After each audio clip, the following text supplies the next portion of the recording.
Anjur menyampaikan bahwa di balik soal isu kasus ijazah palsu atau isu tuntutan untuk memakzulkan Gibran dari posisi Wapres, ini nampaknya ada agenda politik besar di balik ini semua. Menurut perasaan politik saya, kata Jokowi, ini ada agenda politik untuk mendowngrade saya dan ya Gibran. Jadi Pak Jokowi seperti baru menyadari gitu ya, seperti orang yang baru dalam politik dan kemudian menyampaikan kegundahannya. Ya soal baper-bapernya Pak Jokowi sebelumnya sudah saya sampaikan di video sebelumnya, tapi ini saya ingin tetap lanjutkan lagi dengan materi yang baru karena gara-gara pernyataan Pak Jokowi dan video saya kemarin, orang-orang jadi bertanya gitu, teman-teman saya jadi penasaran. Spill dong, siapa sih yang dimaksud? Kasih tahu gitu ya, penasaran gitu. Dan untuk mengobati sedikit rasa penasaran kalian, ya maka saya coba akan jabarkan dan berdasarkan analisa dan data-data yang sudah bisa kita temukan sebenarnya di media, tapi mungkin perlu ada sedikit benang merah untuk menggabung semua cerita-cerita dan rangkaian peristiwa yang sudah terjadi sebelumnya. Kalau kita perhatikan dari kasus ijazah palsu dan kemudian tuntutan pemakzulan Gibran, ini adalah dua kasus, dua isu yang benar-benar berbeda jauh sekali dan dimainkan oleh kelompok yang berbeda, seolah-olah ini nggak ada kaitannya sama sekali gitu. Karena kalau dari kasus ijazah palsu misalkan, itu yang kan yang bermain ya Roy Suryo, Dr. Tifa, Rismon, yang ya berdasarkan penelitian, berdasarkan pengamatan katanya ahli forensik dan sebagainya, ini kelompok mereka benar-benar tidak tersentuh sama sekali atau tidak ada kaitannya dengan Forum Purnawirawan TNI. Begitu sebaliknya, tuntutan untuk memakzulkan Gibran nggak ada hubungannya sama Roy Suryo dan Dr. Tifa gitu. Jadi ini adalah dua kelompok yang benar-benar berbeda, dan kalau Pak Jokowi merasa bahwa ada agenda politik di balik ini semua, ya maka aktornya satu gitu ya. Meskipun isunya dua. Pertanyaannya siapa gitu. Ya untuk lebih pastinya tanyakan kepada Pak Jokowi, karena Pak Jokowi lah yang pertama kali menyampaikan itu gitu kan. Tanya gitu. Tapi kalau ini mau dianalisa berdasarkan data-data yang sudah ada atau berdasarkan analisa kekuasaan di Republik Indonesia, sebenarnya mudah saja untuk kemudian disimpulkan. Belum tentu benar memang analisa ini, tapi ya mendekatilah setidaknya. Karena kalau dari analisa kekuasaan yang ada di Indonesia per hari ini gitu ya, kita kan bisa menyimpulkan nggak banyak gitu. Nggak banyak pihak-pihak yang berkuasa di negeri ini, nggak banyak kubu yang punya kekuasaan di negeri ini atau masih punya taring di negeri ini, kan nggak banyak gitu. Salah duanya adalah PDI Perjuangan dan Presiden Prabowo atau Gerindra. Nah, dari PDI Perjuangan ya karena PDIP adalah partai pemenang pemilu, kemudian Ibu Megawati juga merupakan tokoh yang sangat dihormati oleh Presiden Prabowo Subianto, dan bagi Gerindra atau Presiden Prabowo ya ini juga kekuatan yang lain gitu, karena ketua umumnya jadi presiden gitu. Jadi ada dua kekuatan di negeri ini, ada salah dua kekuatan di negeri ini yang ya bisa saja kemudian terlibat dalam kasus atau operasi politik atau agenda politik untuk menyerang Jokowi. Sayangnya baik PDI Perjuangan ataupun Presiden Prabowo Subianto nampak tidak tertarik sama sekali dengan isu ijazah palsu atau pemakzulan Gibran. Sangat rapi kedua pihak ini gitu ya, baik PDI Perjuangan atau Presiden Prabowo atau Gerindra, itu tidak mau memainkan isu ijazah palsu atau pemakzulan Gibran. Meskipun hari ini ketua DPR-nya adalah Puan Maharani, meskipun hari ini ketua MPR RI-nya adalah Muzani atau kader dari Partai Gerindra, tapi faktanya nggak ada reaksi yang berlebihan. Soal isu pemakzulan, soal ijazah palsu, Pak Jokowi gitu ya, Presiden Prabowo, Ibu Megawati, PDI Perjuangan nggak tertarik. Kalaupun ada komentar dari Ibu Mega, itu komentar sebatas celutukan aja gitu. Ya kalau memang ada, tunjukin aja apa susahnya. Jadi dua kekuatan besar di Indonesia dipastikan tidak terlibat dalam kasus ini, karena baik PDI Perjuangan ataupun Presiden Prabowo Subianto nampak membiarkan kasus atau isu ini berjalan begitu saja gitu. Nggak dikompori, nggak dipanas-panasi, ya udah biarin aja gitu. Nah, pertanyaannya, kalau bukan dua kekuatan besar ini, lalu siapa ya sisanya gitu.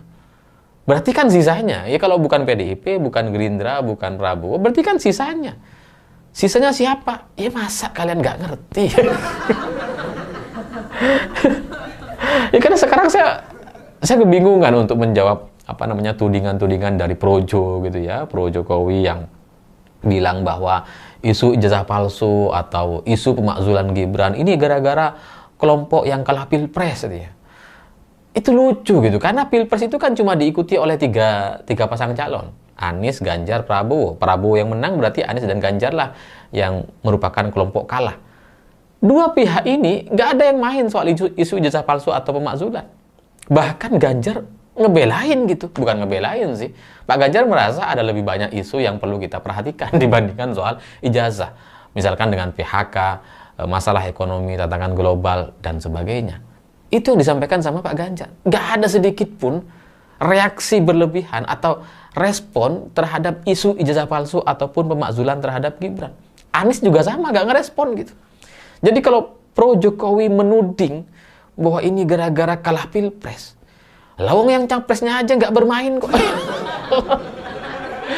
Yang berkomentar, yang memainkan isu ini, kalau kita perhatikan juga bukan kelompok pendukung Ganjar atau pendukung Anies gitu. Itu kelompok yang benar-benar berbeda itu. Forum Purnawirawan TNI, Roy Suryo, Dr. Tifa, kalian cek aja sendiri mereka ini siapa gitu. Dan pernyataan Pak Ganjar juga sejalan dengan PDI Perjuangan, menganggap bahwa ya lebih banyak masalah di Indonesia yang perlu kita perhatikan dibanding soal ijazah palsu yang nggak ada gunanya gitu. Jadi buat Pro Jokowi, buzzer-buzzer ternak Mulyono yang mengklaim bahwa wah ini dimainkan sama orang-orang yang kalah pilpres, coba ngaca kalian gitu. Itu calon-calon yang kalah pilpres sekarang nggak komentar apa-apa, malah justru ya seperti membela gitu. Nah jadi sampai di sini kita lanjutkan gitu ya analisanya. Kalau bukan dari PDI Perjuangan, bukan dari Presiden Prabowo Subianto atau Gerindra, bukan juga dari orang-orang yang kalah pilpres gitu ya, berarti siapa? Kan seharusnya gampang kalian simpulkan. Siapa gitu? Kok masih nanya ini? Ya, tapi oke lah, mungkin banyak orang tidak paham sampai di sini gitu ya. Siapa yang saya maksud? Ya karena sisa dari peta kekuasaan yang ada ini memang masih ada banyak, tapi kalau kita mau kelompokkan sebenarnya kan ya tinggal satu. tinggal kelompok itu gitu, nggak ada lagi. Ya intinya kalau kelompoknya Anies nggak mungkin, karena PKS juga ya santai-santai. Halo teman-teman, kembali lagi bersama saya di channel ini, channel yang membahas seputar perpolitikan di Indonesia TV. Salam inspirasi, salam NKRI, harga mati. Dari cuplikan video sebelumnya kita sudah melihat yaitu tentang polemik ijazah palsu Pak Jokowi lagi yang kita bahas di video ini. Ya, sangat luar biasa sekali penyampaian Mas Alifur Rahman. Oleh sebab itu, saya akan membacakan para pendapat teman-teman kita yang menanggapi cuplikan video yang barusan saja kita tonton, agar kita bisa satu sama lain saling bertukar pikiran. Saya awali dari komentar teman kita, Rutji Toruru Jito, yang merendahkan martabat Jokowi tidak lain adalah Jokowi sendiri. Yang mengkhianati sifat Jokowi tidak lain adalah perilaku Jokowi sendiri. Mas Alif, sepanjang Prabowo tidak mencopot Kapolri dan Mendagrinya, maka program apapun Jokowi tetap unggul, kecuali kita demokrasi besar-besaran. Jokowi terlalu lama bermain drama, terakhir teriak akan menunjukkan ijazah aslinya. Kita tunggu ke depannya dan kita tagih. Gelar Jokowi sebagai Presiden RI ke-7 harus dicabut oleh MPR. Kalau Jokowi ketahuan bikin ijazahnya di pasar pramuka. Kita lanjut lagi dari komentar teman kita, Imanku. Pantas negara ini tidak maju-maju karena masih banyak yang menganggap mengungkap ijazah palsu adalah tidak penting. Padahal kerusakan moral bangsa ini utamanya adalah ketidakjujuran, manipulasi data, ijazah, dan lain-lain. Dari orang-orang bermental curang inilah KKN muncul. Miris sekali negeri ini. Bangsanya ternyata masih banyak yang tidak peduli dengan kejujuran dan menganggap manipulasi adalah hal biasa. Mungkin karena mental-mental orang-orang seperti ini juga bermental curang. Ijazah palsu agenda besarnya adalah tentang kejujuran dari seorang pemimpin akan latar belakang pendidikannya. Pemakjulan agenda besarnya adalah pemakjulan pemimpin yang tidak mempunyai kompeten atau kemampuan serta dalam meraih jabatan dengan merusak konstitusi. Jadi nggak usah halu dari dua hal tersebut. Di belakang Roy Suryo adalah rakyat yang ingin menghancurkan para pembohong dan mengkhianati negara yang tidak jujur dan menyepelekan pendidikan yang merusak konstitusi dan bangkitnya KKN yang biarkan koruptor menjamur. Analisa Mas Alif salah. Ini yang dukun rakyat yang frustasi karena negara amburadul. Presiden omong-omong membiarkan segala masalah yang sekarang diributi di media karena baginya yang terpenting dirinya sudah jadi presiden karena cita-citanya sejak lama. Jokowi, sudahlah, cawe-cawenya sudah tua, istirahat menikmati sisa umur, mendekatkan diri ke Yang Maha Kuasa mumpung masih ada waktu.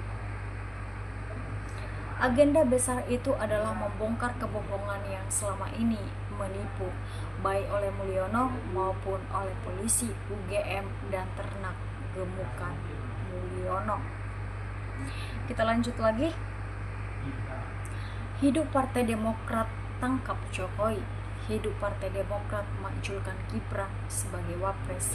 Partai Demokrat harus menang pemilu 2029 nanti.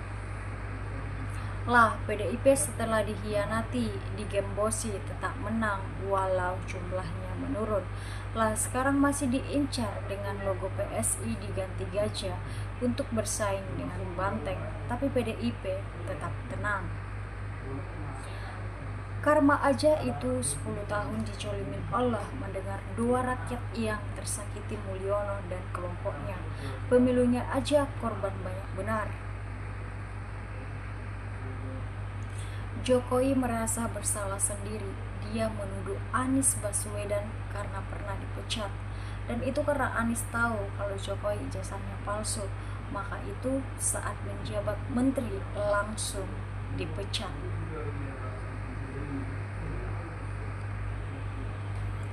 Terusik kenyamanannya dan harapannya, maka mencari isu.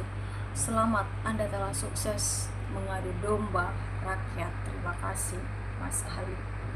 Nah, kita lanjut lagi dari Dastias dan sekarang sudah jelas ijazahnya palsu. Kemarin Prof. Sofia, mantan rektor UGM, bahwa tidak lulus kuliah, IPK juga rendah, dan Pak Jokowi cuma ngambil D3, tidak pernah sidang skripsi. Yang jelas jangan sampai Fufu Fafa jadi presiden. Saya yang lulusan SD saja tahu, masa kita akan dipimpin belimbing sayur. Bahas juga dong terkait statement mantan rektor UGM 2002 sampai 2007 Prof. Sofian Effendi yang tiba-tiba menarik statementnya. Menarik tuh.